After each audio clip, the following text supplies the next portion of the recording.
Superman, world's greatest adventure strip character. Superman, world's greatest adventure character. Superman, by Jerry Siegel and Joe Shuster. Moran, Billings, Norden, three of Metropolis's most savage racketeers, when the law threatens to make them pay for their evil acts. Death strikes. To save an innocent man from doom in the electric chair, Superman searches for the actual killer. The result? A terrific battle in which super strength is pitted against the twisted intellect of a super criminal. Got a good assignment for us, White? A splendid one. Hop down to police headquarters and interview our very successful prosecuting attorney, George Lash. Lash is young, energetic, gets results, but the trouble with him is he knows it, and it goes to his head. Splendid assignment, eh? White wouldn't think so if he had to listen to that windbag blow off steam. It must be fun to be an editor, and pass out sour assignments like this to unsuspecting reporters like us. We're from the Daily Planet, Mr. Lash. We'd like to quote you on your future plans. Something sensational, eh? Like my past record. They all told me you were like this, but I couldn't believe it. That I'm so successful. No, so smug. I thought they were exaggerating, but now I can see they were underrating your conceit. Please, Lois, we've come here to get a statement from the prosecutor, not to start an argument. Well, here's a statement that ought to please you. Moran, Billings, and Norden have been kingpins in the underworld up to now. But I've got the goods on those unsavory gents, and they're out on bail now awaiting trial on conspiracy charges. You're going to do what every other prosecutor has failed to do. Now won't that be dandy for your scrapbook? You've had your interview. You can go now. Thank you, sir. You've been very kind. As Clark departs, his keen, observant eyes note Lash nervously crush his cigarette into an ashtray so that it is bent twice. Later, at a restaurant. S'matter? Seen a ghost?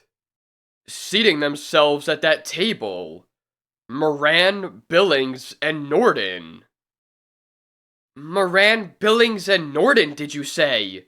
Quick, do you know them? To speak to? Well, slightly. What a break for little Lois. Come on, introduce me. To those coarse hoodlums? I wouldn't think of it. For goodness sakes, don't be a panty waste. Don't you realize this is the opportunity of a lifetime? We can get their reaction to the prosecutor's statement. That would be an interesting angle for the article. Gentlemen, I'd like you to meet an, colleague of mine. Lois Lane is the name. Sob's sister on the planet. Well, this is a pleasure. I didn't know reporters came this good looking, Lois. Since we've been introduced, you can call me Miss Lane, Mr. Norden. Spunky gal. Hey, Norden. That's how I like 'em, brother. Spunky and with good looks. Don't we all? I remember now. You two are them reporters what quoted Lash on saying he was gonna send us up. We were, of course, just performing our duty. What do you think of Mr. Lash's statement? You could quote me, Mike Moran, as saying the guy's full of hot air. Get that? You could quote me. We, get it. I can scarcely visualize Norden as being a gangster. Why, he actually told me that if I ever wanted to go on the stage, he'd pull a couple of wires to get me started. More than likely, those wires would be around your neck. Later, with no particularly important duties to occupy his time, Clark Kent, meek reporter, surreptitiously removes his outer garments so that he stands revealed as Superman. No one looking. I've a hunch the prosecutor may need protection from those cornered thugs. Superman sights a figure hurled from an auto before the Metropolis Hotel. Then, the car drives off. What? It's the prosecutor, George Lash. Shortly after, Superman hurtles into the prosecutor's room in the hotel. And does he reek with alcohol? The pupils of his eyes contracted. He's not drunk. Someone gave him dope so that he would appear to be. His pocket's ripped, and a button is missing from his coat. There's something odd afoot here, and I think Lash's friend, Police Chief Watson, ought to know about this. Down to the window ledge of Chief Watson's office streaks the Man of Steel. I'll simply confront Watson and let him know what happened to Lash. Next instant, something occurs which causes Superman to change his mind. Within Watson's office, the prosecutor's wife has been murdered, and it looks like Lash did it. I'll be right over, Sergeant Casey.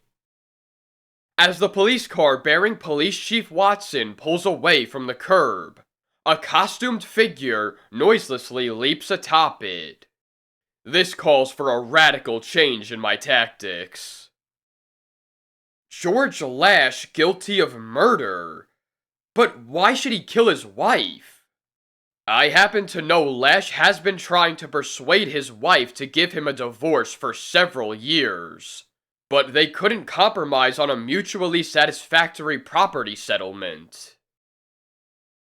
When the car reaches its destination, I can't follow them in, but my telescopic X-ray eyesight should acquaint me with all that will occur in the house.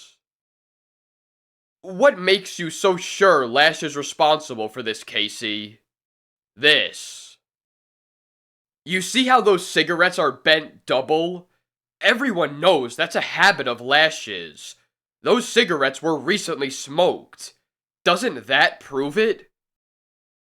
It certainly does.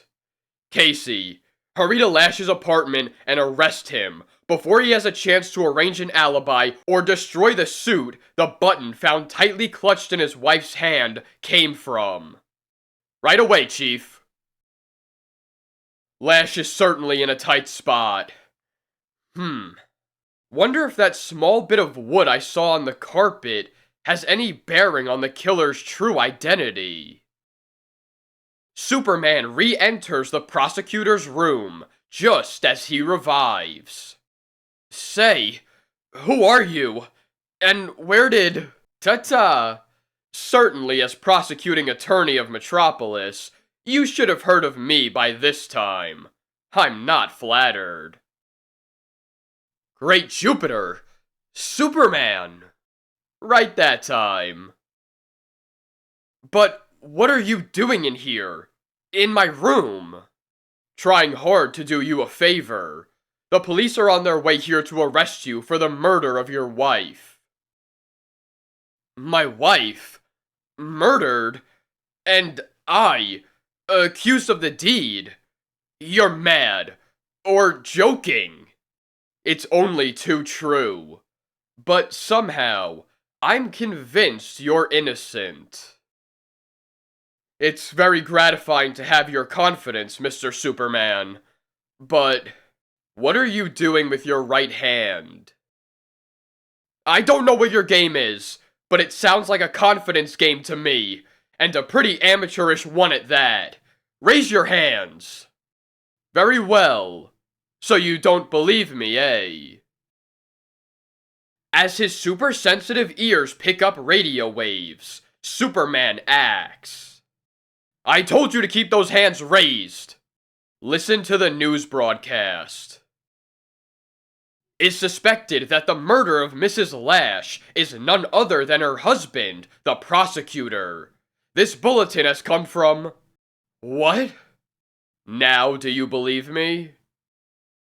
My wife slain. Myself accused. This must be a nightmare. It must. It's reality, I assure you. Tell me, exactly what happened at your wife's home? You were there, were you not? Yes.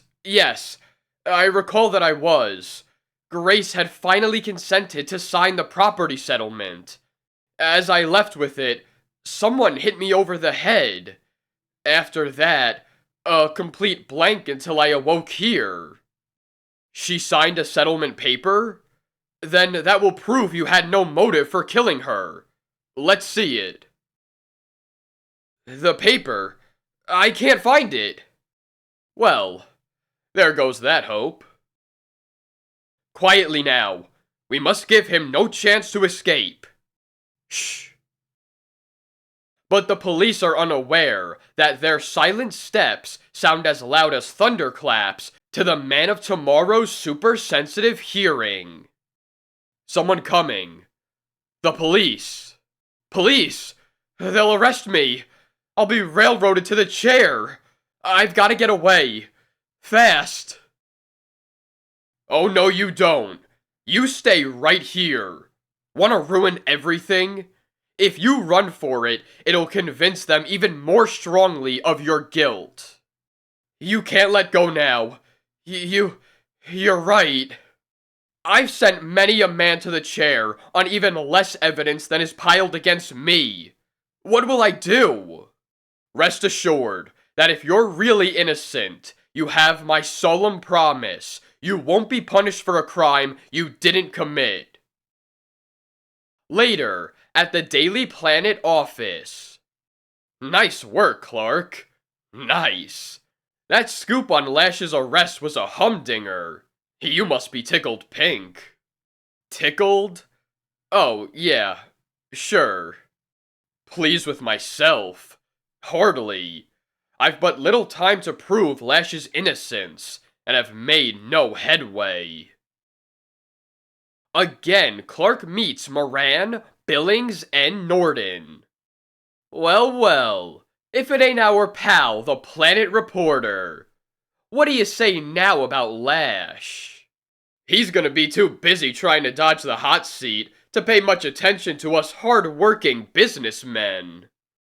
Convenient day. For you. Later, and once again he dons the uniform of Superman. So Lash's frame-up makes the going easier for those crooks. Huh. That's just a little too neat a setup for mere coincidence. The Man of Steel scales the sheer wall of the Racketeers' headquarters, until he remains suspended beneath the window of their private office. Now to get an earful, I hope. Ho-ho! It hands me a laugh to think of the prosecutor being a prisoner in one of his own cells. Yeah? Doesn't it? Huh? Fingertips on the windowsill. Shh. Down smashes the hammer. Huh? No effect. Concealment no longer possible. I might as well join your company. It's Superman! Come here, you lugs! On the run! Get that guy! Okay, boss. Fire away, boys. As the mobsmen open fire at him with the thundering machine guns, Superman holds forth his hands so that the bullets cascade back toward the gunmen. You can have them right back. Stop firing! We'll be killed by our own bullets! Give me those guns! He's got the gats! Run for it! Superman crushes the weapons together. There. Let them try using these again. Quick, through here! Whew, barely made it. Good thing you had this solid steel-walled room built. Thought it might come in handy someday, and it did. This is a further precaution. So this huge steel door is supposed to baffle me, eh? Huh. Electricity. They've thought of everything. But you didn't think of this. Huh? Look! Don't want me to see what's in that safe, eh? You get the idea. Will you tell me the combination? No. It's a pity to destroy such a fine-looking safe. Well, look what we have here. Mrs. Lash's signed property settlement. Wonder how it accidentally came into your possession. We bought it from a sneak thief. You don't say. I'm sure the police will be interested in your explanation. Put me down! I'm sure they'll also be interested to learn that the small piece of wood found at the murder spot was a toothpick, and you always chew toothpicks. That don't prove nothing! Through the darkening sky zooms Superman with the murder suspect. Don't turn me over to the cops. I'll pay you anything. Anything! Too bad, Norton. But you've at last encountered someone who can't be bought off. What in tarnation? I've brought you a guest, Watson. Explain yourself. Let this do the talking. The property settlement. Signed by Mrs. Lash. Then Lash wasn't lying. And here's the real killer, Nick Norton. That's a lie. I'd hoped Lash was innocent. Have you any proof of Norton's guilt? The best in the world. Mother Nature is on our side. Mother Nature? Now I know he's cracked. Did I hear you say that Mother Nature will help prove Lash's innocence and Norton's guilt? That's just what I said. And now I'll explain. It so happens, Norton, that bushes grow near Mrs. Lash's home. Well, what of it? Do I have to continue to listen to this nonsense? I demand you release me. Answer him. Thanks, Watson. You hid in those bushes, and when Lash emerged from the house, you knocked him unconscious, ripped his suit. You entered the home, killed Mrs. Lash, left the incriminating button there on purpose. Go on with your wild tale. And then you drugged Lash, doused him with alcohol so that he'd appear drunk, and dumped him off before his hotel. A likely tale. But can you prove it? And what's this rigmarole about Mother Nature? Oh, yes, the bushes. It so happens that despite your carefully laid plans, you didn't take into account that these bushes were poison ivy. Poison ivy? I'm beginning to see. In a short while, a rash will appear on your hand where you touch the bushes. And that, Nick Norton, will be sufficient evidence to send you to the chair. Poison ivy? He killed Mrs. Lash so that the prosecutor wouldn't be in a position to prosecute him and his friends on other charges. I demand you free me! You're heading straight for a cell. We'll wait and see if that rash appears.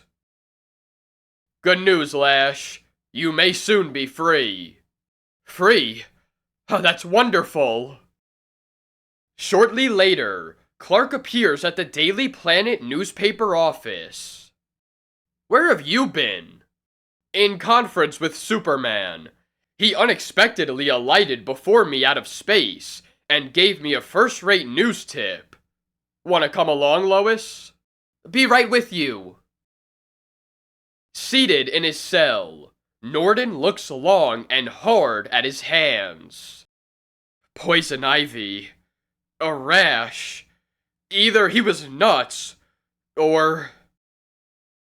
Any news? Not yet, but we expect some any... Quick, get me some medicine! My hands, itching terribly! The poison ivy. Before you get treatment, come clean. You did kill Mrs. Lash, didn't you? Yes, I did it. But for gosh sakes, please get me a doc. Wait, I don't understand this. Poison ivy outside Mrs. Lash's home? I happen to know that bush isn't poison ivy. It isn't? But Superman said. I've been tricked. Evidently, Superman subjected you to some applied psychology. He told you that you had touched some poison ivy, then let your imagination do the rest.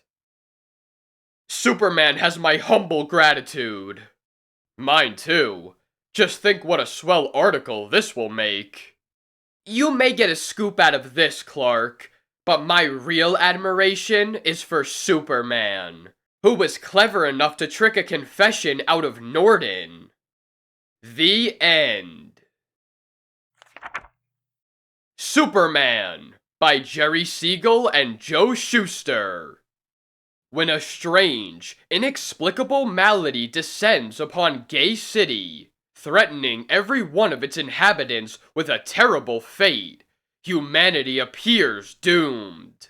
But a champion appears to battle in mankind's behalf. A mighty warrior to whom stupendous obstacles are but incentives for combat. The daring, the dynamic Superman. Thousands throng the boardwalk of the lake resort Gay City, unaware of the incredible events soon to terrorize them. Suddenly, as two strolling citizens collide, they fall apart. Horror reigns. As the frightened crowd surge for safety, many more disintegrate upon colliding. Ah!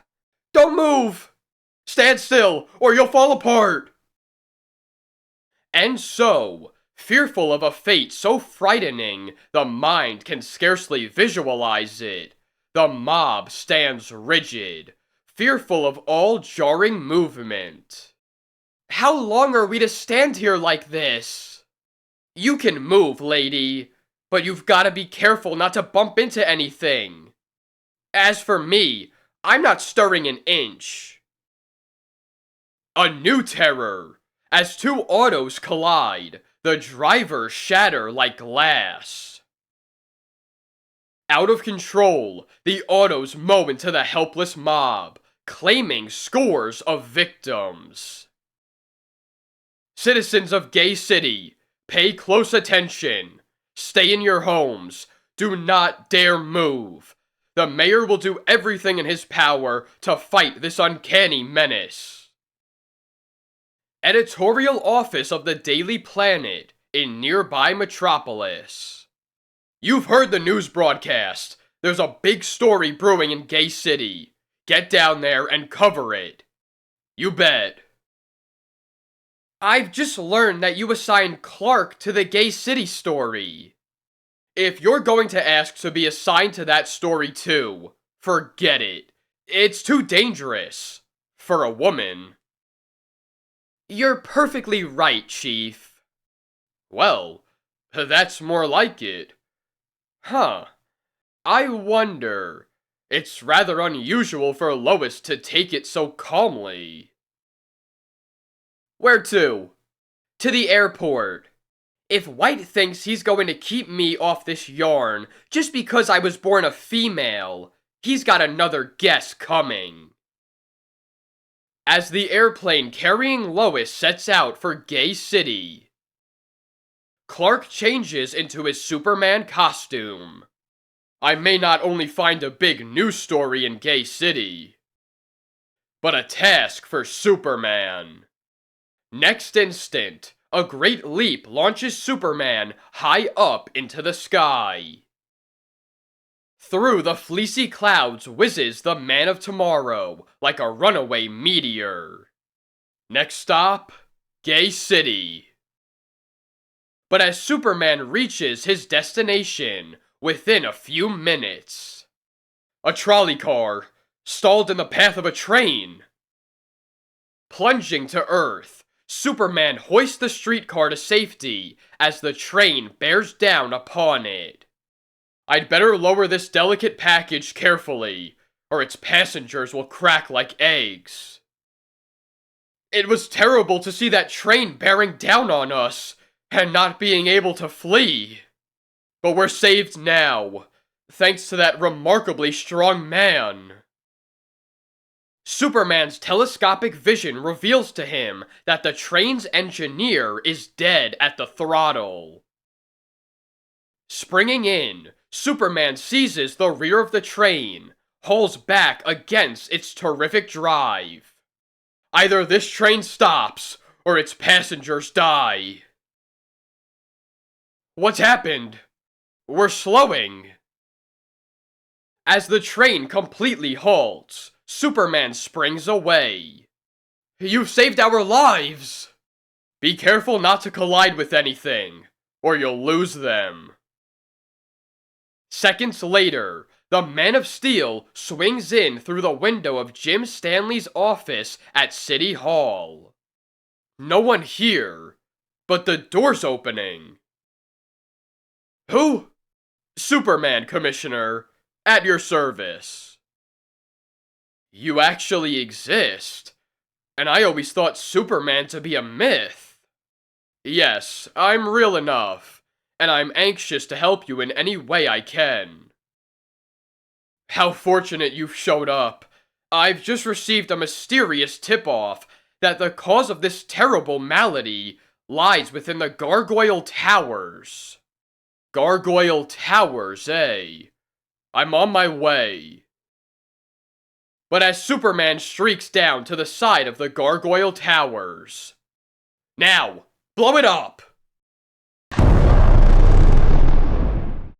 The dynamiters blow part of the wall loose, and as the debris hurtle downward toward the unmoving and badly frightened pedestrians, Superman catches it. Look out below! Superman heaves so that the mighty mass flies over his shoulder and onto an empty lot across the street. Yeah! No! No! Availing himself of his X-ray eyesight, Superman notes that invisible rays covering the city emerge from a distant tower at the lake's edge.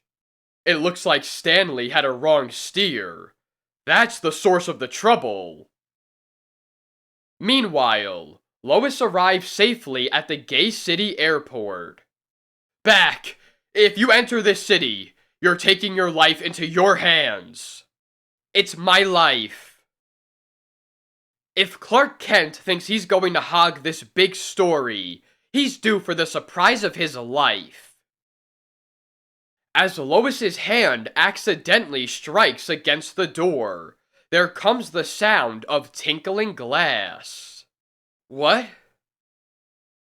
Good grief, it's turning into glass!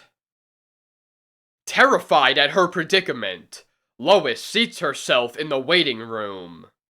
I don't dare move, or my arm is liable to break off.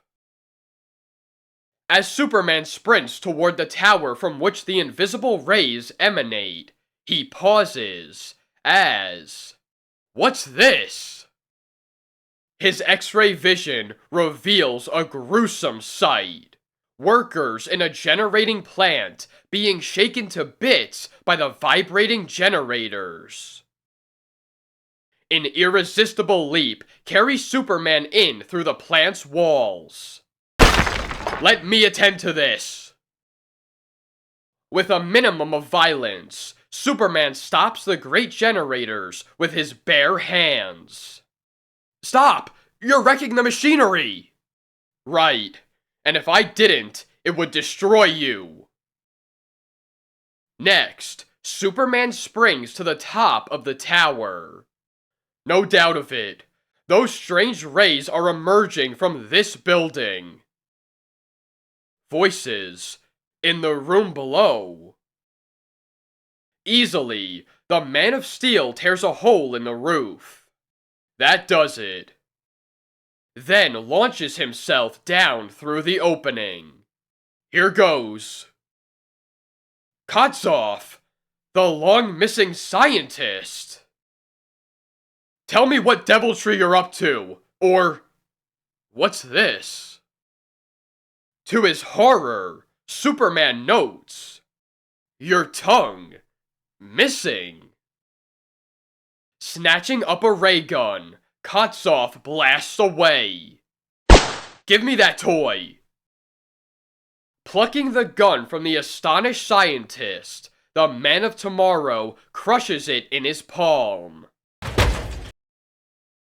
And now, you're coming up with me. As they plummet downward. Don't look so frightened. You won't be crushed by the fall, though it's a pity you won't. Storage tanks. And for the new strange gas being used with such dangerous effect on Gay City, I'll wager. Abruptly, the three men who had been in Stanley's company leap upon Superman from behind. Get him! He must not touch those tanks! You don't say. A dexterous heave, and the three men plummet over Superman's shoulder and far out into the lake. Yeah! Go away! You bother me. Meanwhile, at the terminal, I've gotta quiet my nerves with a piece of gum. But as she raises her arm, I daren't put my hand down, or it may fall all the way down to the floor. Superman hoists the huge tanks into the air. Up you go. And into the lake, where you can't continue your fiendish work. Tell me now, where is the antidote to this gas? This'll hold you for the present. Now to return to City Hall and offer the Commissioner my personal thanks for sending me to that death trap. Streaking down out of the sky, Superman catches hold of the Commissioner's window. And I'm sure he won't like the way I express my appreciation. He's not here. Gone. The Commissioner is known to be quite an aviation enthusiast. Perhaps I'll find him here. But instead, Superman sights Lois. My arm, aching terribly. I can't hold it motionless much longer. But if I drop it... Stealing up silently behind Lois, Superman applies the antidote. There. It's moving. It's recovered. But before Lois can move, the Man of Tomorrow presses a nerve at the base of her neck, rendering her unconscious.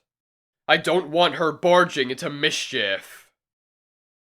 Superman places Lois in an empty plane. She'll keep out of trouble here. At that moment, a plane takes off from the field with the Commissioner at the controls. I've got to get away from here. No telling what will happen with Superman interfering. But as his telescopic X-ray vision reveals to him the identity of the plane's pilot, Superman leaps in pursuit. Trying to run off, eh? It's Superman! But he'll never get me! You're wasting your ammunition, Stanley. Those bullets don't bother me at all. Seizing the plane under his arm, Superman drops earthward with it. Get out of here! Don't hurt me! Dodging, Stanley dashes through the terminal. Out of my way! I don't dare pursue him at super speed, or I'm liable to jar some of these innocent bystanders. Upon reaching police headquarters, the commissioner administers antidotes to the policemen. This antidote? Where did you get it? Never mind. The important thing is that Superman's responsible for this terrible calamity, and you've gotta stop him. You won't lie your way out of this, Stanley. Superman walks into a barrage of machine gun bullets and tear gas bombs, unharmed. He isn't harmed. You might as well save your ammunition. If this doesn't work... As Superman almost seizes Stanley, here's where you get what's coming. Maybe. Struck by a sudden dizziness, the Man of Steel sinks to his knees. My strength, deserting me. The effects of Kotstoff's new gas. Throw him in your strongest cell. But will it be strong enough to hold him? My mind, clearing, and my strength, returning. That for these metal bonds. I told you no prison was strong enough to hold him! You're a bright lad, but not bright enough to realize that Stanley is a crook. Superman streaks to Kotsoff's laboratory to find the conspirators preparing to flee. We've gotta lose no time in fleeing. Sorry, but you're a little too late. It's him. If it's fight you want, here it is. Clear the air of your invisible and odorless gas, and spread the antidote over the town. Start explaining. We wanted to scare people out of town, so we could buy properties for a song. Then, when the scare was forgotten, we could sell our holdings for a huge profit. And if it hadn't been for your intervention, we would have succeeded. After the city's air has been cleared of the dread gas, Superman leaps off with his captives. Where are you taking us? To the state capital. At the capital, after the captives have confessed to state police. And that's the story of our guilt. You'll all be dealt with severely for this. That's all I wanted to hear. Reverting to his identity as Clark Kent, the Man of Tomorrow returns to Lois as she revives. What happened? Plenty. Superman has freed the city of its crooked officials' mad designs. Later, in Metropolis. A grand story. Both of you should be proud of the splendid way you handled it. Thanks, boss. I'd be even prouder if I'd learned Superman's true identity. The end. Superman by Jerry Siegel and Joe Shuster. Crooked politics sabotages the very foundations of democratic government. When Superman finds the city of Metropolis infested by evil, conniving public office holders, he begins a cleanup campaign which for sheer thoroughness and unorthodox procedure has never been witnessed in the annals of representative government. Murder at midnight. You'll get the chair for this, Red Tyler. Capturing me, Copper, is one thing. Convicting me is another. Tyler on trial today. Ralph Dale, public prosecutor of Metropolis, questions the arresting officer. You will relate exactly what happened on the night of Tuesday, October 29th. Well, I was patrolling my beat, see. When I hear the sound of shots, I run up and see this Tyler guy holding a gun, and... Then you didn't actually see the murder performed. You couldn't swear to it that it was Tyler who pulled the trigger that launched the bullet that killed the victim. I didn't see him shot, but I could swear that... Never mind what you think. Next witness. Then you're positive you've no doubt in your mind, you're certain that Red Tyler committed the murder before your very eyes. You say this without fear of reprisal from Red's gangster friends. Reprisals? I'm sorry. Come to think of it, I'm really not positive it was Tyler. Look at Tyler and his attorney, grinning widely. And no wonder. The prosecuting attorney is practically winning the case for them. You'd think Dale was retained by the defense. And it looks as though he actually is. Shortly after. What? You heard me. Red Tyler has been acquitted, set free to commit more crimes, and laugh at the law. White, it's obvious to me at least, that Ralph Dale is working hand in hand with the underworld. He isn't fit to hold office. Well, what do you propose to do about it? Plenty. An election is coming up. And there's no doubt that Dale will run for office again. I propose that the Daily Planet oppose him and champion an honest candidate instead. Sounds interesting. But where do we dig up the opposition candidate? You know that the candidate of the opposing party is no bargain either. Just leave that to Clark. Shortly after, Clark drops into the small office of Bert Runyon, a struggling but brilliant young lawyer with whom he is acquainted. What do you say, Bert? It's a flattering offer, Clark. But I don't know. The city needs an honest prosecutor, Bert, and I'm convinced you're the man for the job. Won't you do it, for the sake of Metropolis? Runyon runs for prosecutor, fights powerful political machine. Within the offices of Nat Burley, corrupt political boss. No one's heard of Runyon before, it's true, but with the Daily Planet backing him, anything can happen, I tell you. Don't worry, I'll attend to the Dark Horse. That afternoon, as Clark approaches Runyon's office in search of campaign material. Well, I see that Burley isn't losing any time. My X-ray vision and super-sensitive hearing ought to enable me to eavesdrop upon something very, very interesting. You're Runyon? Me? I'm Nat Burley. You've heard of me, no doubt. Yes, I've heard of you. I've heard a great deal about you.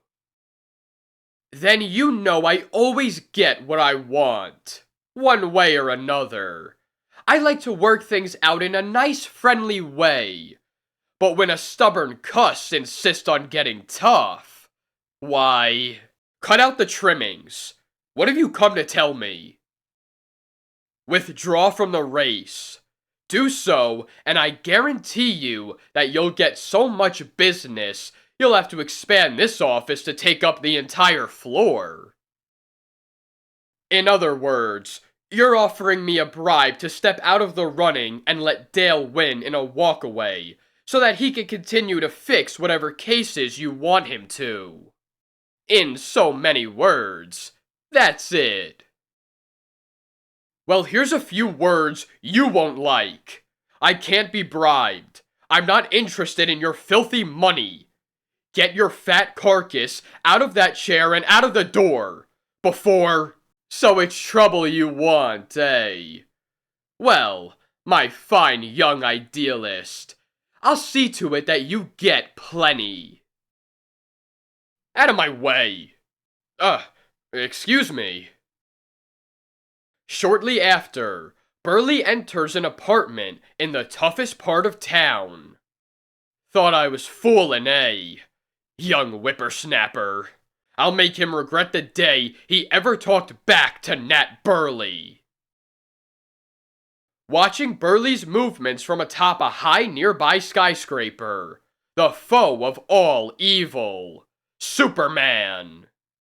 Wonder what unsavory business that scoundrel is up to now. Nat Burley. Well, this is an honor. Cut the comedy, boys. I've a job for you. An important one. Who do you want rubbed out? Burt Runyon. You know, the candidate for prosecutor.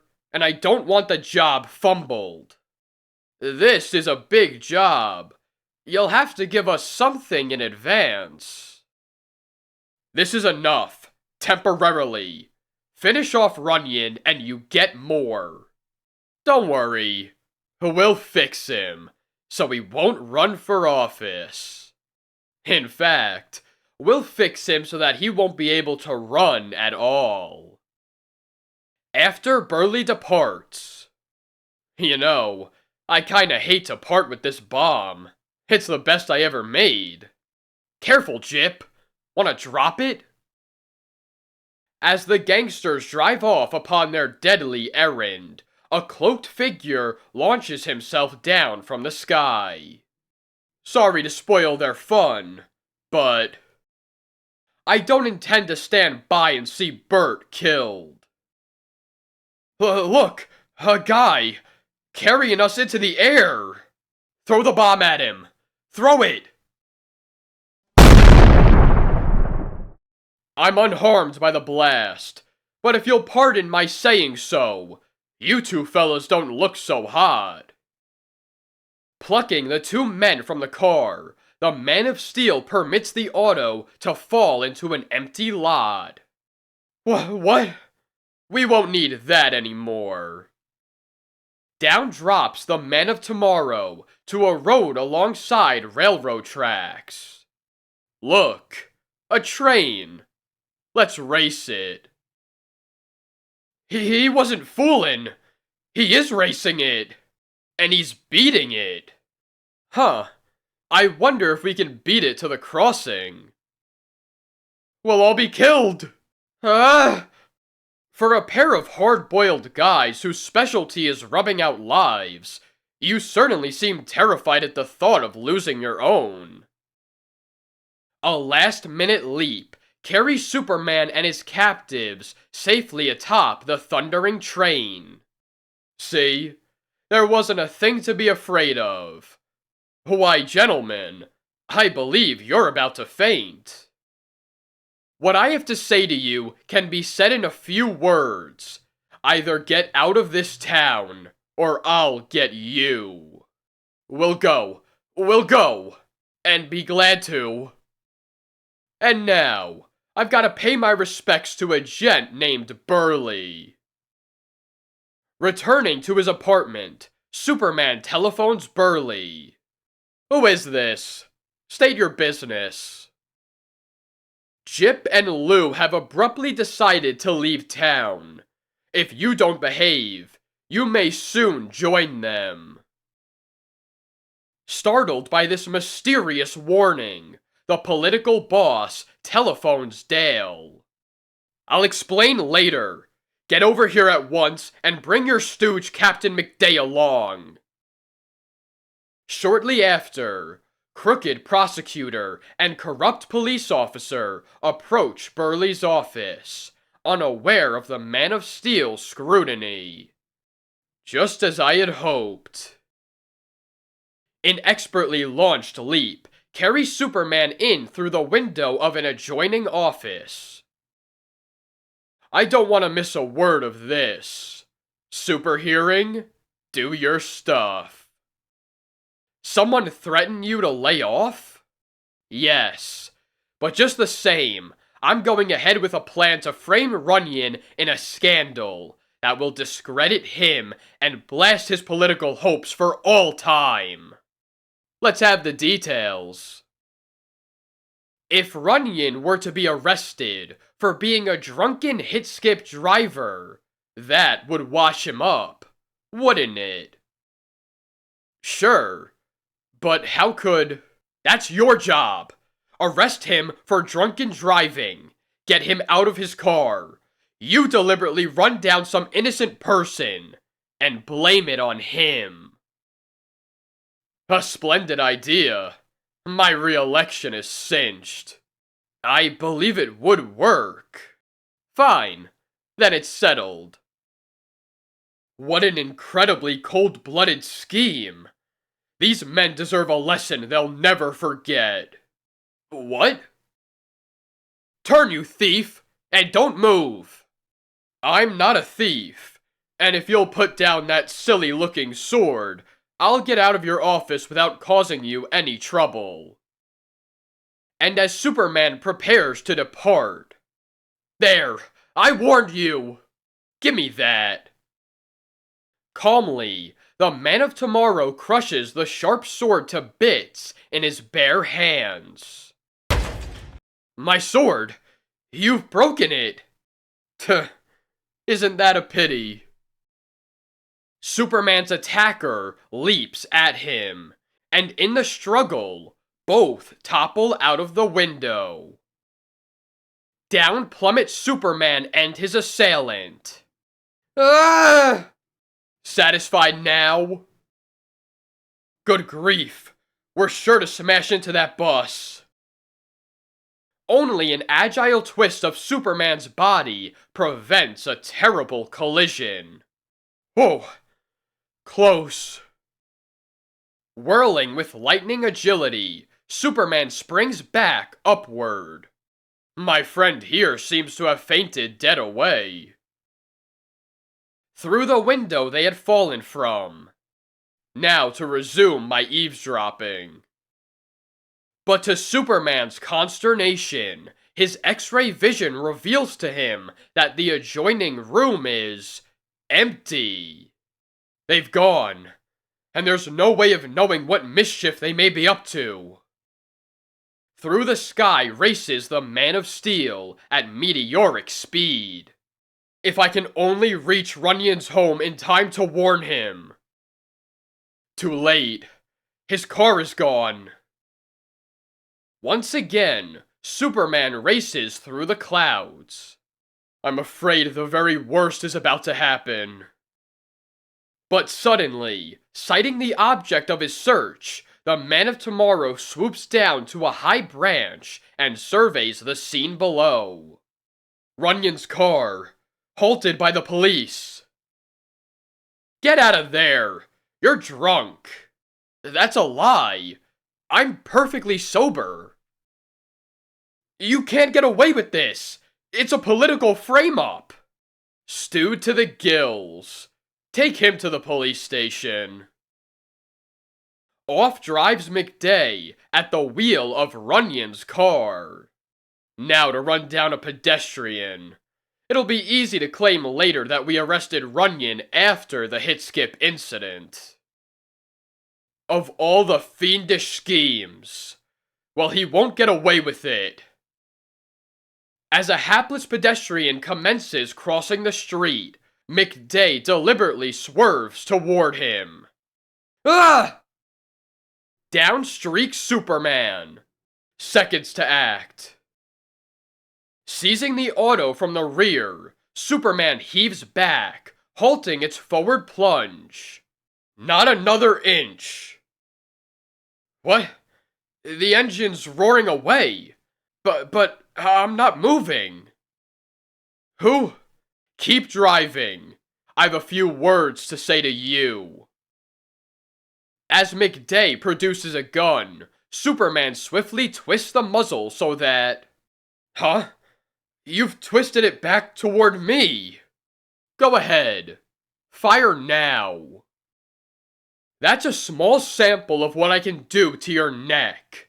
Now get out of town and free Runyon. Or I'll let him go. I will. True to his word, McDay frees Runyon and flees. Odd how that fake drunken driving charge against Runyon was so swiftly dismissed. Now that he's in the clear, Runyon has a tough job ahead of him. Election campaigning. Runyon is outspoken in his criticism of Burley's regime, and as a result, many of his meetings are attacked by the political boss's strong-arm men.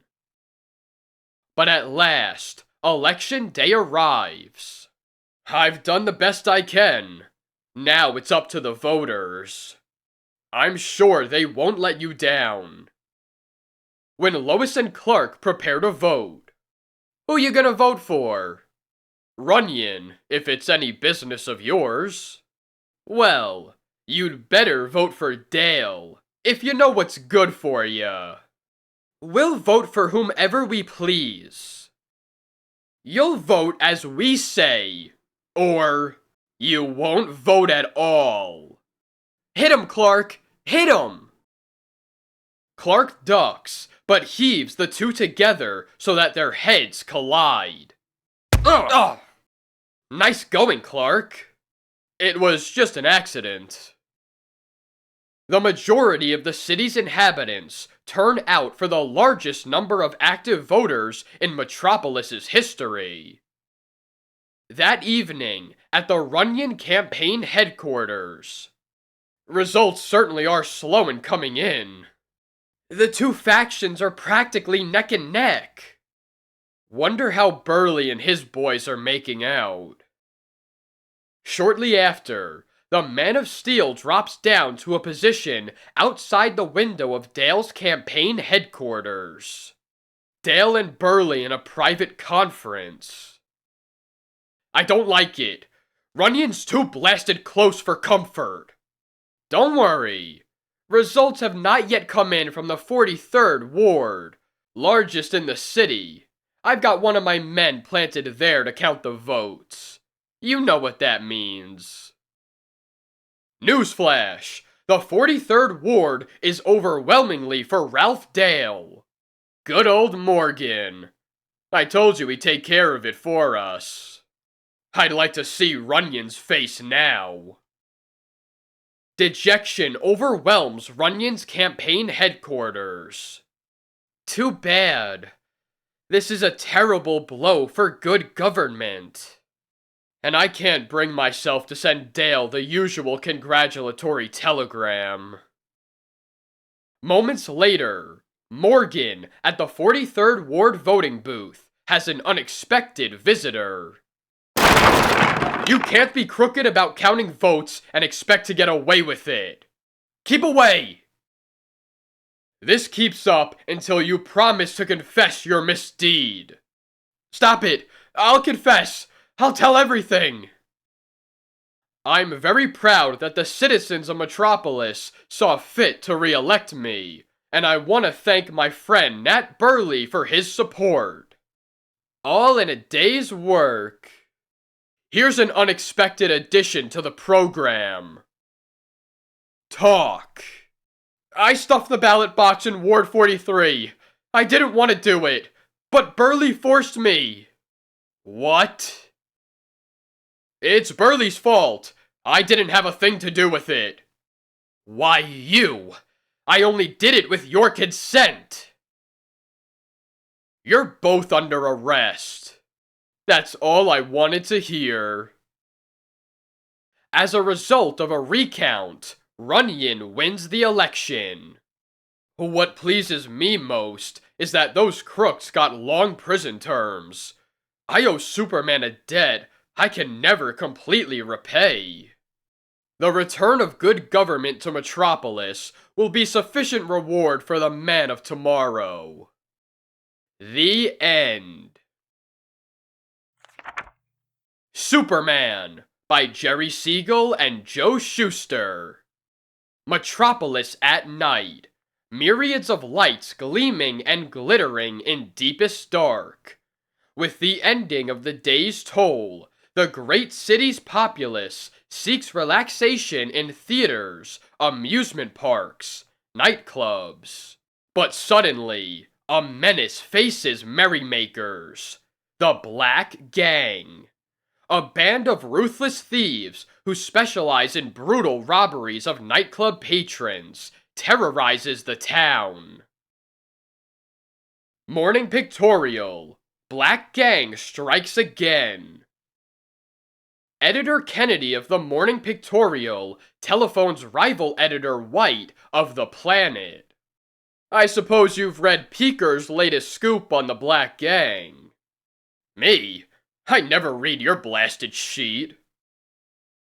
The new gossip columnist on the Morning Pictorial is making us look like saps with his news beats on the Black Gang.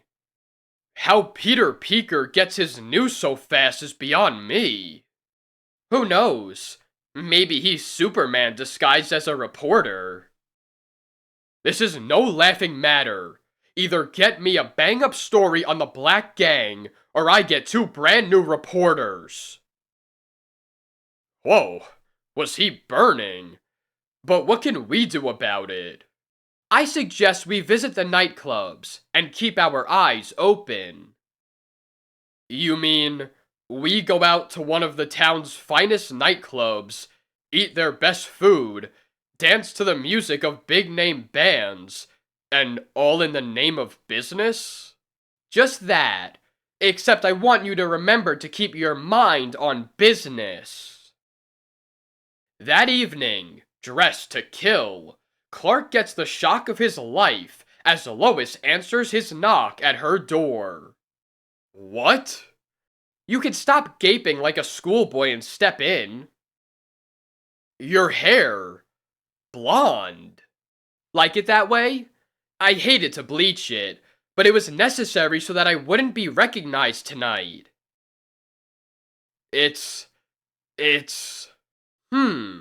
We've gotta do something to change your appearance too. Take off your glasses. Take off my glasses? But I'll be blind as a bat. You heard me. Take them off. All right. If you insist. What a spot to be in. Here goes. Now if she recognizes me to be Superman. Your face. It's... What about my face? It's happened. She knows who I am. Why, it's actually handsome. Was that close? Tell me, Lois, why are you loaded down with jewelry? For your information, it's fake. We've got to give the impression of being wealthy so as to draw the attention of the Black Gang. Let's go. Shortly after, Lois and Clark enter the most glamorous nightclub in Metropolis, the Green Hat. Cross your fingers, Clark. They already are. This is one time when business is a pleasure. Shh! Wanna give us away? Right behind a post. Why, we can't see a thing. This is outrageous. Tell the head waiter he can't do this to us. Don't you think this pillar, sort of cuts off our view? Sorry, the other tables are reserved. Psst, quick, hand him a $20 bill. A $20 bill? Okay. Here you are, my good man. Oh, thank you. Follow me, please. I hope you'll excuse my unpardonable error. Is this better? Much better, thank you. Nice going, Clark. Keep tipping liberally and everyone will believe you live in a mansion. If I keep it up, I'll live in the poorhouse. Minutes later, the patrons of the Green Hat are treated to a scintillating floor show. Thanks. Isn't he a darling? Just a way of showing my appreciation for a swell show, girls. He doesn't have to overdo it. Give this to the orchestra leader, and tell him I request he play my favorite song, Stardust. Yes, sir. Right away, sir. You play your role almost too naturally. Just obeying instructions implicitly, my dear. As Clark and Lois dance, the head waiter pauses at a nearby table to whisper swiftly to its two occupants. That couple there is tossing money around as though they owned the mint. I'll bet they'd make a nice item for my column. Must be high society, Peeker. Smile pretty, please. Permit me to introduce myself.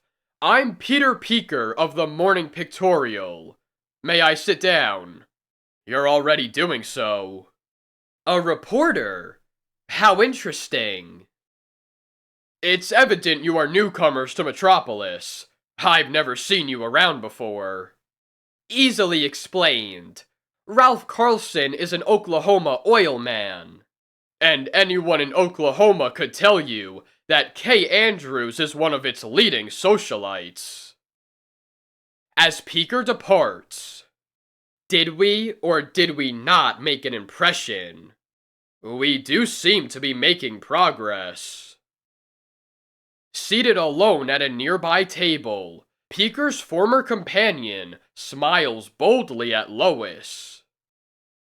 I don't like the way that fellow is leering at you. Well, you don't have to deliberately block his view. Let's dance. All right, if that's what you want. Clark simply can't stand that other man paying me attention. Alone at last. That's what you think. Here comes the bold-eyed stranger. May I cut in? Well, Why not? I don't think I'm going to enjoy this evening as much as I had imagined. Miss Andrews. Miss Andrews. Are you positive we haven't met somewhere? Not that I recall. The gent's line is more than slightly outmoded. Well, my name's Jordan. Frank Jordan. And I still insist we've met before. Perhaps it'll come back to you in time. You don't mind if I join you? Oh no, not at all. Frank Jordan! Say, we haven't seen each other in a long time. Jane Day. Sit down, Jane. It's getting positively crowded. So you're a great big oil magnate. Well, well, this is a dream come true. I wish Lois would stop talking to that amateur Valentino and pay some attention to me. As the evening progresses, Lois pays more and more attention to Jordan. You say the funniest things. Say something, handsome. Why so quiet? Gloomy? Let little Janie cheer you up. I don't need any cheering. My head. A terrific headache. Won't you be a dear and take me home? But I escorted Miss Andrews here, and I wouldn't dream of... If you're worried about leaving me, forget it. I'll take good care of her. If that's the way you feel about it, I will go. That's telling her. It's so gentlemanly of you to take me home. If I could only let you know how much I appreciate it. Don't bother. I hate to leave Lois, but she practically insisted. She must have some good reason. Do you mind moving closer so I don't have to shout? I can get a better view of the park from here. May I look too? Uh, uh, sure. Can you think of anything more interesting to do than talk about the scenery? Why, yes.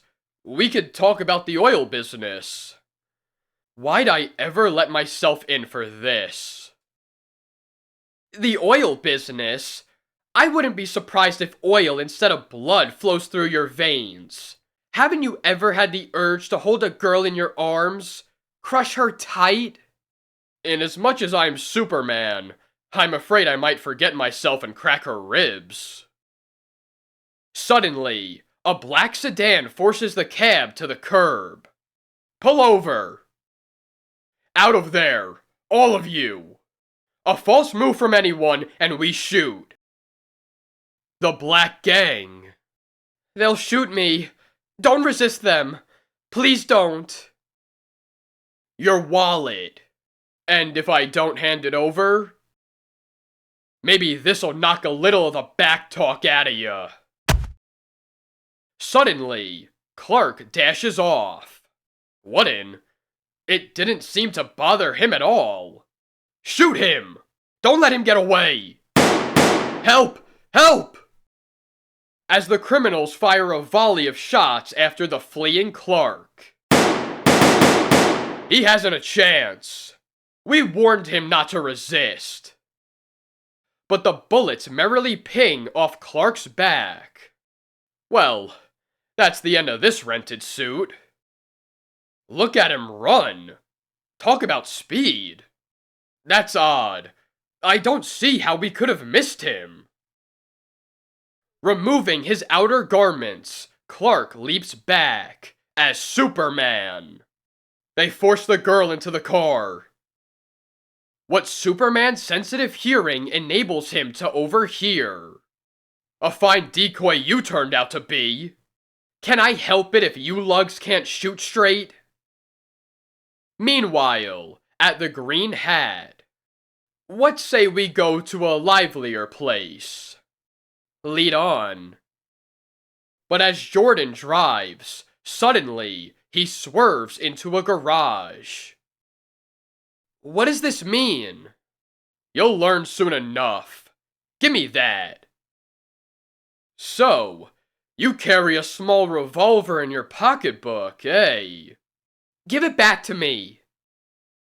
Not so fast. Get out of the car. You coward! Now what? Into the building. March. Minutes later, the black sedan drives into the garage. The Black Gang's hideout. No luck. That oil man got away. But the Andrews gal didn't. Look, her sparklers. Whoa, they ought to be worth a fortune. Keep your claws away. You can't do this to me. The rats are completely satisfied. Just the sort of setup I like to break down. As Superman is about to enter the garage, he pauses. The columnist, Peter Peeker. How'd you make out? Swell. These jewels are priceless, and we ought to get a huge ransom for the dame. Ugh! We've been gypped! These jewels are imitations! What? Blast you! What does this mean? You can let go! I'm telling you nothing! In her pocketbook, a press card. Why, she's Lois Lane of the Daily Planet! A reporter! I'm getting out of here while the getting's good. My advice to you is kill the girl and beat it out of town. That's a first-rate idea, Peeker. Only you're going to do the shooting. Organizing the Black Gang was your smart idea. Now you do some of the dirty work. But I don't want to do it. I'd face a murder rap. Either you shoot her, or I shoot you. Trembling cravenly, Peeker points a shaking gun at Lois. I can't. And you'd better not. The Black Gang is no match for the Man of Steel. Just like bowling pins. As they desperately empty their guns at him, he catches the bullets. Thanks, fellas. Now dance. Stop it! Don't! You'll hit us!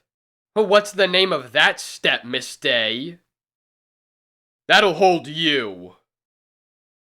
After Superman frees Lois. Get me the police. This loot is enough evidence to send them up for life. Superman leaps away shortly after the police arrive. He returns as Clark Kent. You've gotta free me. I was captured myself while trying to dig up news. Maybe he's right.